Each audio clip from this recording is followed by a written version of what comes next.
nós vamos estudar hoje, nós vamos ver que as 7 cartas e os 7 selos, eles trabalham em conjunto.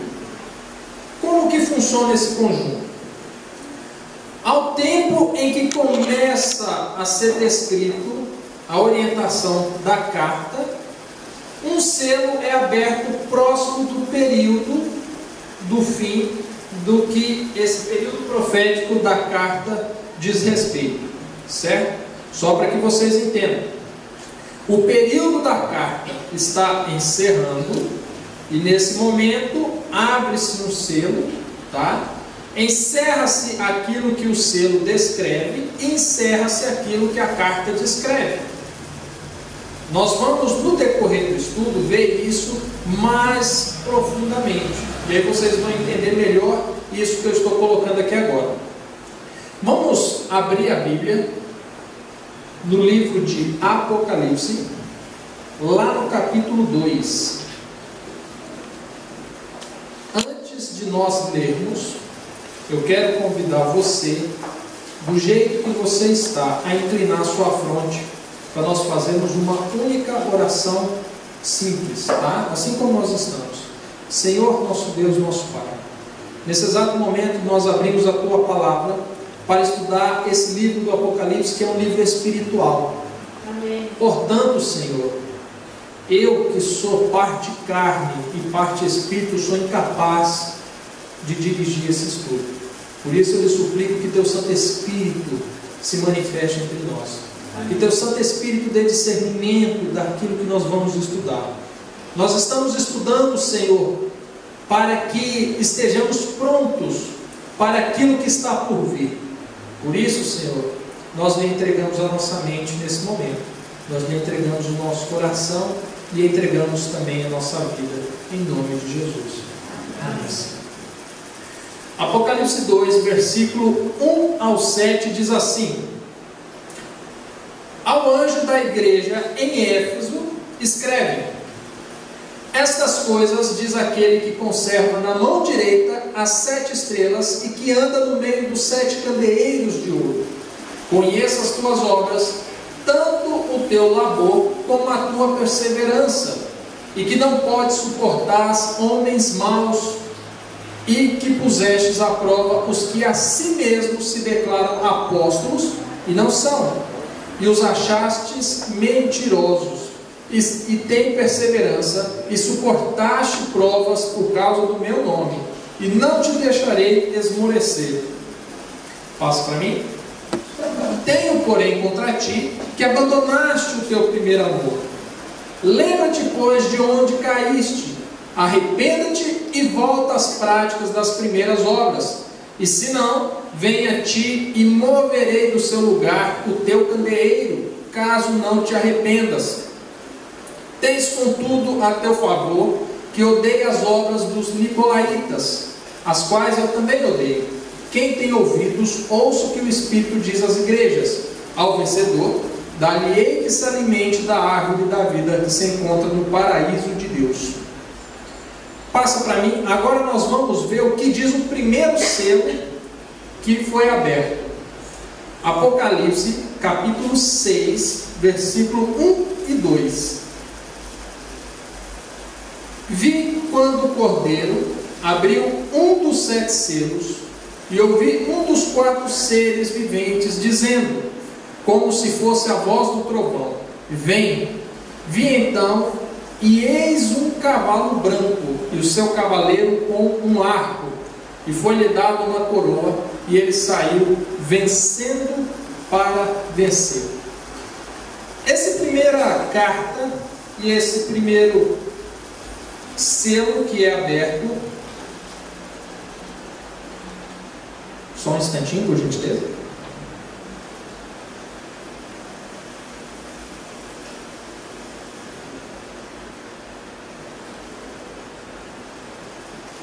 Essa primeira carta e esse primeiro selo diz respeito ao período dos apóstolos.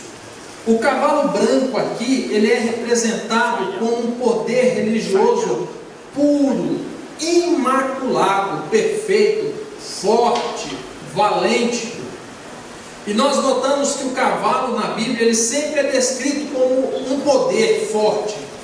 E aqui nós vemos ele como sendo um poder imaculado, perfeito, puro.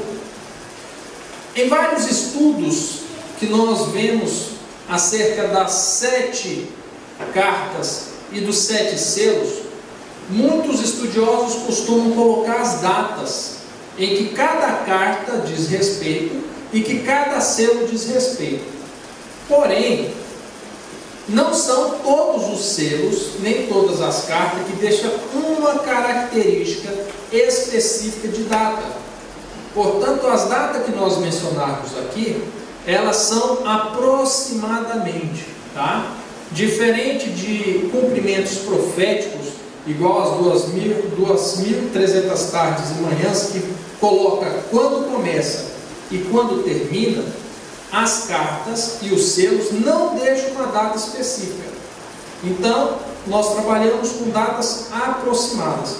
Por exemplo, esse período do primeiro selo e da primeira carta, acreditamos que seja do ano 31 após Cristo até aproximadamente o ano 100. Por quê?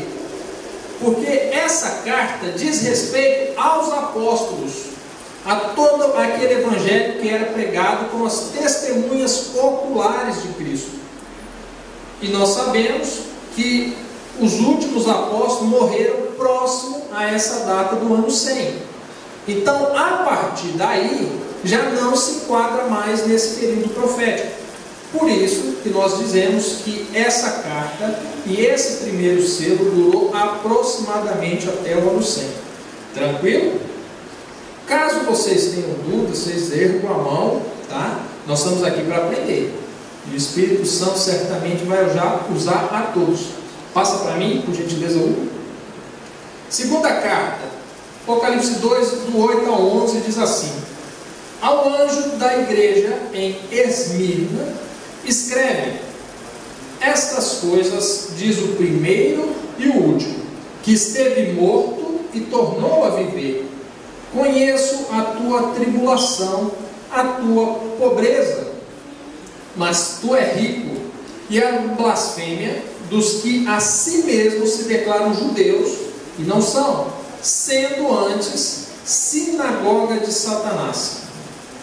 Não temas as coisas que tens de sofrer. Eis que o diabo está para lançar em prisão alguns de vós, para ser disposto à prova, e terei tribulação de 10 dias. Sê fiel até a morte, e dar-te-ei a coroa da vida. Quem tem ouvidos, ouça o que o Espírito diz às igrejas. O vencedor de nenhum modo sofrerá dano da segunda morte. Para nós identificarmos esse segundo período, por mais que já esteja claro, né, a primeira impressão, mas deixa algumas dicas interessantes.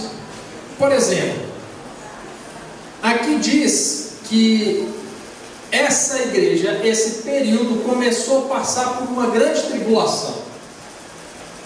E nós sabemos que na história, logo após o período dos apóstolos, onde começou a se propagar o evangelismo, onde começou a se propagar a pregação propriamente dita do Messias que veio, que foi morto, que ressuscitou, que esteve entre os seus e foi levado ao céu. Começou a se propagar a partir de Roma, a partir dos domínios, né, de Roma. Agora, a partir dali, começou a entrar esse evangelho em algumas províncias, em alguns reinos.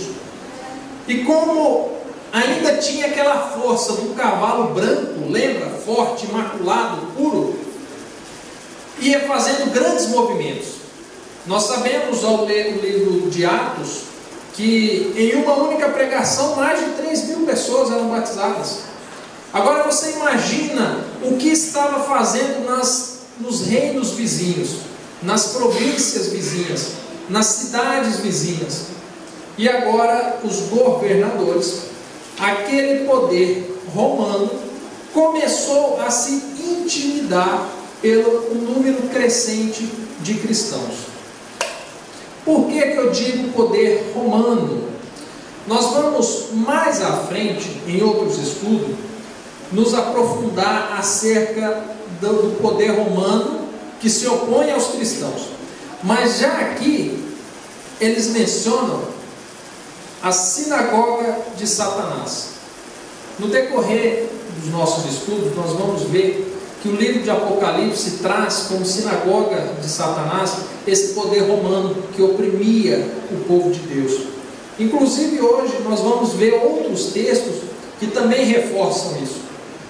E esse período, a partir do ano 100, tá? Lembrando que o período da outra carta acabou no ano 100, porque foi onde morreu o último apóstolo, inicia-se esse período, tá? Da oposição romana, onde Roma se opôs aos novos cristãos, começou a perseguir, começou um período turbulento para quem queria seguir a Cristo, quem aceitava a verdade, e começou a matar muitos. Agora passa para mim, Hugo, olha só o que diz o segundo selo, que nós vamos abrir o segundo selo. Olha o que aconteceu. Ouvi o segundo ser vivente dizendo: vem. E saiu outro cavalo, outro poder forte, só que agora ele era vermelho. Olha o que aconteceu com aquele cavalo branco, agora ele é vermelho. E ao seu cavaleiro foi-lhe dado tirar a paz da terra, para que os homens se matassem uns aos outros. Também lhe foi dado uma grande espada. Primeiro, por que o cavalo vermelho? Muitos podem criar várias interpretações, mas no próprio texto afirma que foi-lhe dado autoridade para quê? Matar. Quando você fere alguém, o que sai da pessoa? Sangue. Qual é a cor do sangue? Vermelho. Agora, para que não gere dúvidas, o motivo pelo qual as pessoas eram mortas, eram perseguidas, no término do verso diz que lhe foi dada uma grande espada. Espiritualmente, na Bíblia, o que significa espada? A própria Bíblia, a própria palavra de Deus. Agora aquele poder forte que saía pregando por imaculado, aquele cavalo branco, agora ele se tornou vermelho. Agora os cristãos eram reconhecidos quando eles eram mortos, quando eles eram perseguidos, quando eles não se opunham às opressões do inimigo, quando alguns apontavam-lhe a espada e diziam assim: você renega o seu Cristo para viver? Eles diziam assim: não, pode me tirar a vida, mas ao meu Cristo não renegarei. E esse poder, essa pregação, ela se estendeu sobre essa característica do cavalo vermelho. Aqui nós temos que esse período durou aproximadamente até o ano de 313 depois de Cristo. Pergunta: alguém tem alguma ideia por que foi até o ano 313? Não temos? Então olha só, passa para mim o terceira carta ao anjo da igreja em Pérgamo. Escreve: estas coisas diz aquele que tem a espada, olha novamente a espada aparecendo, afiada de 2 gumes. Conheço o lugar em que habitas, onde está o trono de Satanás, e que conservas o meu nome e não negaste a minha fé.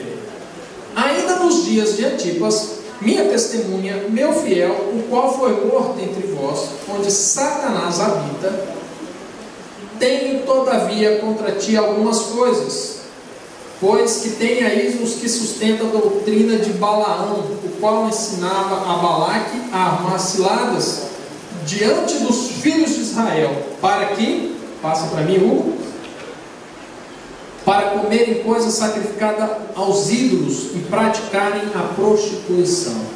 Outra assim, também tu tens os que da mesma forma sustentam a doutrina dos nicolaítas. Portanto, arrependa-te, e se não, venha a ti sem demora, e contra eles pelagerei com a espada da minha boca. Quem tem ouvidos, ouça o que o Espírito diz às igrejas. Ao vencedor, dar-lhe-ei um maná escondido, bem como lhe darei uma pedrinha branca, e sobre essa pedrinha escrito um novo nome, o qual ninguém conhece, exceto aquele que o recebe. O ano 313, ele é marcante para nós encerrarmos o período anterior e começarmos esse período, porque foi o ano em que Constantino assumiu a liderança do Império Romano. Agora você me pergunta, Diego, mas por que esse homem foi tão marcante assim na história? Você quer ver? Passa para mim, nós vamos ler o selo e nós vamos compreender. Quando abriu o terceiro selo, ouvi o terceiro ser vivente dizendo: vem. Então vi, e eis um cavalo preto, e o seu cavaleiro com uma balança na mão.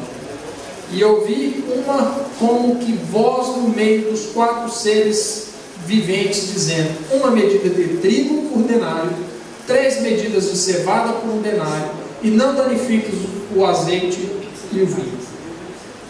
Quando Constantino assumiu o poder romano, ele olhou e viu que quanto mais matava cristãos, mais cristãos surgiam. E nós sabemos que o imposto era algo que sustentava Roma. Então, matar uma pessoa que lhe pagava os impostos não era bom para Roma. Agora, Constantino teve uma ideia e colocou em prática. Ele disse assim: olha, já que todo mundo está se tornando cristão, o que é que nós vamos fazer? Vamos nos tornar cristão também. Vamos agora misturar as coisas. Quando a gente lê a carta que foi enviada a esse período, nós vemos ali que foi misturado doutrinas de Balaão, e foi misturado doutrinas que conduziam o povo à prostituição. Prostituição, essa sendo espiritual. Agora, aquele poder que era branco, puro, imaculado, forte, pregava o evangelho sem timidez, passou para a cor vermelha, na qual muitos eram mortos. Agora passou para a cor preta. Sabe por quê? Porque agora o cristianismo se tornou corrupto. Agora foi-se introduzido igrejas. Roma financiava essas construções, pagava para que as pessoas viessem se tornassem cristãos, e agora virou uma bagunça. Simplesmente virou uma bagunça.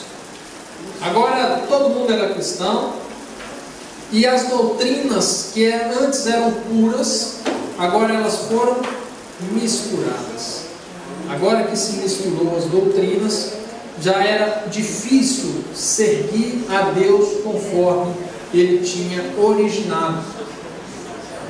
Até o ano de 538. Alguém tem alguma ideia do que aconteceu no ano de 538 dentro do Império Romano? Não temos? Nem um palpite? Aconteceu algo tão recentemente, todo mundo parou para assistir. O imperador dispensou o título de pontifício, e o pessoal de Roma, vendo a oportunidade, pegou o título para si, o principal da igreja lá. E se instituiu dentro agora das igrejas que existiam um líder. E automaticamente se tornou uma só religião. Passa para mim. Quarta carta enviada agora à igreja de Tiatira. Estas coisas diz o Filho de Deus, que tem os olhos como chama de fogo e os pés semelhantes ao bronze polido. Conheça as tuas obras, o teu amor, a tua fé, o teu serviço, a tua perseverança, as tuas últimas obras, mais numerosas do que as primeiras. Tenho, porém, contra ti. O corpo ficou o cavalo, descrito para esse período. Passa para mim, por gentileza. Apocalipse 6, versículos 7 e 8. Quando o cordeiro abriu o quarto selo, ouvi a voz do quarto ser vivente, dizendo: vem. E olhei, e eis um cavalo, que cor? Amarelo. E o seu cavaleiro sendo esse chamado quê? Morte. E o inferno o estava seguindo. E foi-lhes dada autoridade sobre a quarta parte da terra, para matar a espada, pela fome, com a mortandade e por meio das feras da terra. Sabe por que amarelo? Quando você é ferido, sai o sangue vermelho. Mas e quando a pessoa morre? Está mortinha. Qual a cor que a pessoa fica? Amarela. Nesse exato momento, esse cavalo amarelo, demonstrando que o poder agora da pregação do Evangelho estava morto, a sua essência muito pouco observada, o seu cavaleiro era também a morte.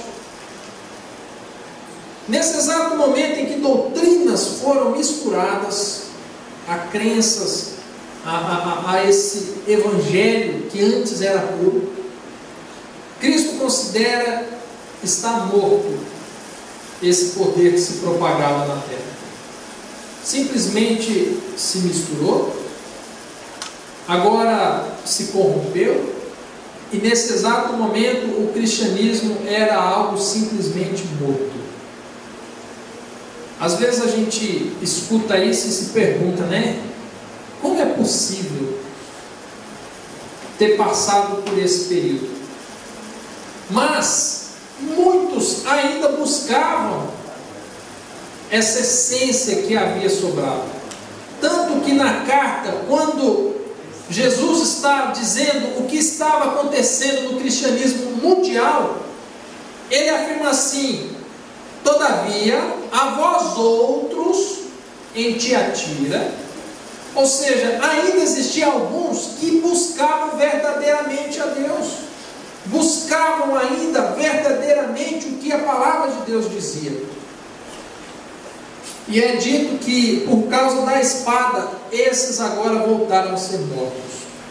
Nesse momento, a partir do ano 538, aonde foi se instituído esse poder da igreja romana, muitos eram perseguidos, porque aqueles que se opunham a uma crença popular eram tidos como rebeldes. Isso a gente vê até hoje, só que hoje nós chegamos em um estado em que a gente respeita as diferenças de crença entre as igrejas, mas naquele período não. Naquele período, Constantino, muito tempo antes, ele conseguiu padronizar as igrejas. Todos falavam a mesma língua. E aqueles que se opunham, agora estavam sendo mortos. Em qual ano encerrou esse período? Aproximadamente o ano de 1517. Diego, por que encerrou nesse período? Vamos ler a próxima carta, porque ela dá uma brechinha do porquê. Igreja de Sardes diz assim: estas coisas diz aquele que tem os 7 Espíritos de Deus e as 7 estrelas. Conheço as tuas obras, que tens nome de que vives e está o quê? Como é que está agora a igreja? Como é que está o poder de pregação? Você está vendo? Sê vigilante e consolida o resto que estava para morrer, porque não tenho achado íntegras as tuas obras na presença do meu Deus. Lembra-te, pois, do que tens recebido e ouvido, guarda-o e arrependa-te, porquanto, se não vigiares, virei como ladrão, e não conhecerás de modo algum em que hora virei contra ti. Passa para mim. Tens, contudo, em Sardes, eu quero que agora a igreja leia para mim. Tens, contudo, em Sardes. Espera aí. Tens contudo em Sardes. Peraí, vamos organizar. Vamos ser uniforme. Eu vou ler: tens contudo em Sardes, vocês continuam, tá? Tens contudo em Sardes.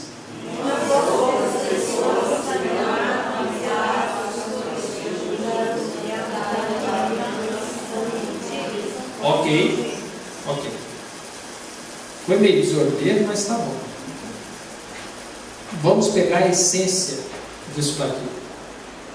Nós estamos vindo agora de um evangelismo, de uma pregação de aproximadamente 1500 anos. Olha o quanto se corrompeu em 1500 anos. Nessa carta, Cristo Jesus afirma que está morto. Está bagunçado o negócio aqui na terra. Mas ele diz assim: contudo, tem umas poucas pessoas. Você percebe que em todo esse período em que houve essa corrupção espiritual na face da terra, sempre houve um pequeno grupo que foi levando a verdade adiante. E aqui existe até uma promessa, porque eles não se contaminaram, eles andarão de branco junto comigo. Quem é esse que está falando? Jesus. Percebe? Porque elas são dignas. São dignas por quê? Porque não se contaminaram. Porque em meio a todo o contexto em que a humanidade vivia, eles se opuseram e seguiram a verdade. O vencedor será assim vestido de vestiduras brancas, e de modo nenhum apagarei o seu nome do livro da vida. Pelo contrário, confessarei o seu nome diante de meu Pai e diante dos seus anjos. Quem tem ouvidos, ouça o que o Espírito diz às igrejas. Sabe que período é esse? Onde havia uns poucos que estavam buscando a verdade? Ano de 1517. Vamos lá, aula de história. Todo mundo viu isso. O que aconteceu em 1517? Espiritualmente, o que aconteceu? Reforma. Teve o quê? Reforma. Mas que reforma foi essa? Reforma protestante. Como que ela começou? Acho que era pegando justificação pela fé. Justificação pela fé. Por intermédio de quem? Martim Lutero. A partir dali, a compreensão acerca da verdade começou a ser o quê? Pregada. Começou agora uma reforma. Conforme vimos, alguns ainda haveriam de ser mortos por causa disso. E nós vemos aqui que a partir desse período, Lutero começou a brigar com esse poder religioso. Começou a afrontar essa igreja que dominava sobre a terra, afirmando que as verdades bíblicas deveriam ser seguidas, e não aquilo que havia sido imposto lá atrás, conforme nós vimos. Vamos ver o que diz o selo dessa carta. Passa para mim. Quinto selo. Quando ele abriu o quinto selo, vi debaixo do altar as almas daqueles que tinham sido mortos por causa da palavra de Deus e por causa do testemunho que sustentavam. Quem que havia sido morto antes? Lembra? Quarto cavalo? Lembra? Terceiro cavalo? Onde a morte era característica dos cristãos. E aqueles que haviam sido mortos por causa da palavra de Deus e por causa do testemunho que sustentavam, clamaram em grande voz, dizendo: até quando, ó soberano Senhor, santo e verdadeiro, não julgas nem vingas o nosso sangue dos que habitam sobre a terra? Passa para mim. Então a cada um deles foi dada uma vestidura branca, e lhes disseram que repousasse ainda por um pouco de tempo, até que também se completasse o número dos seus conservos e seus irmãos que iam ser mortos, como igualmente eles foram. Você percebe o que aconteceu aqui? Ao abrir o selo, é dito que aqueles que haviam sido mortos Deus tinha ciência disso e a recompensa estava sendo dada, estava garantida. Porém, ao abrir esse selo, é-nos dito que as mortes ainda continuariam. E que por um pouco de tempo, aquele poder que estava oprimindo os cristãos na face da terra, ainda teria autoridade sobre os mesmos. Por um pouco de tempo. Agora, nós encerramos esse período com algumas certas controvérsias. Por quê? Eu trouxe aqui, até para que a gente possa sair daqui com boa orientação, eu trouxe o manual da igreja e o nosso tratado de teologia da igreja adventista do sétimo dia. E vou até fazer uma recomendação à parte do estudo. Esses dois materiais, com ênfase nesse segundo, é fantástico para que a gente entenda melhor as compreensões acerca da Bíblia, tá? É um material gostoso de se estudar, de se pesquisar, e nos dá uma boa orientação do posicionamento da Igreja Adventista sobre alguns assuntos.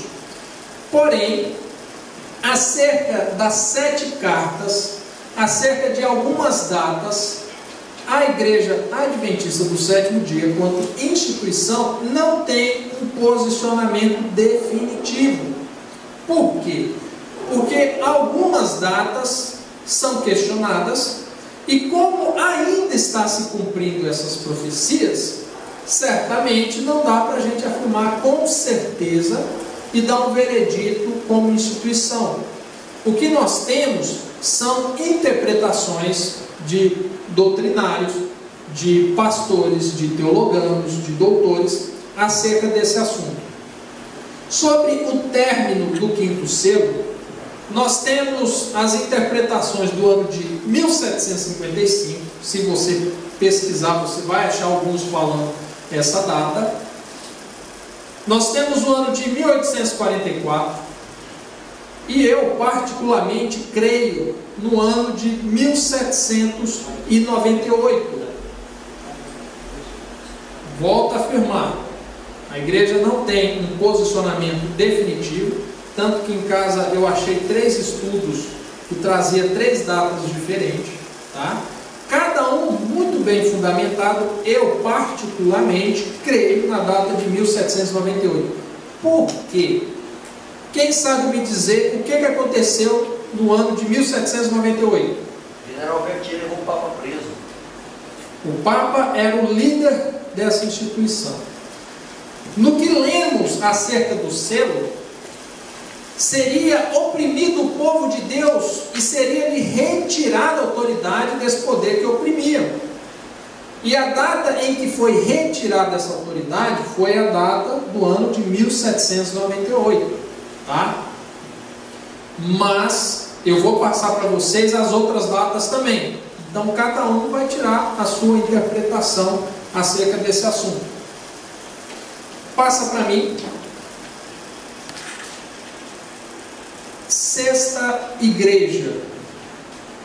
Ao anjo da igreja em Filadélfia, escreve: estas coisas diz o santo, o verdadeiro, aquele que tem a chave de Davi, que abre e ninguém fechará, e que fecha e ninguém abrirá.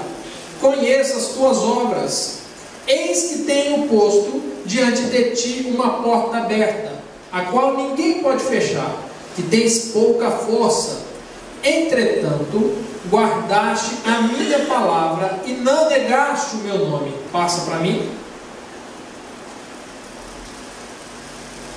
Eis, farei que alguns dos que são da sinagoga de Satanás, desses que a si mesmo declaram judeus e não são, mas mentem, eis que os farei vir e prostrar-se aos teus pés e conhecer que eu te amei, porque guardaste a palavra da minha perseverança. Também eu te guardarei da hora da provação. Algumas Bíblias, essa palavra provação pode estar também outros adjetivos, tá? Como tribulação, por exemplo, ou angústia, como algumas versões trazem, que há de vir sobre o mundo inteiro, para experimentar os que habitam sobre a terra. Passa para mim. Venho sem demora, conserva o que tens, para que ninguém tome a tua coroa. Ao vencedor, falo-ei coluna no santuário do meu Deus, e daí jamais sairá. Gravarei também sobre ele o nome do meu Deus, o nome da cidade do meu Deus, a nova Jerusalém, que desce do céu, vinda da parte do meu Deus, e o meu novo nome. Quem tem ouvidos, ouça o que o Espírito diz às igrejas. Próximo a essa data de 1798, pouquíssimos anos após, cerca de 10 a 12 anos, eis que um homem começou a pregar algumas profecias que estavam por se cumprir. Quem era esse homem? Guilherme Miller.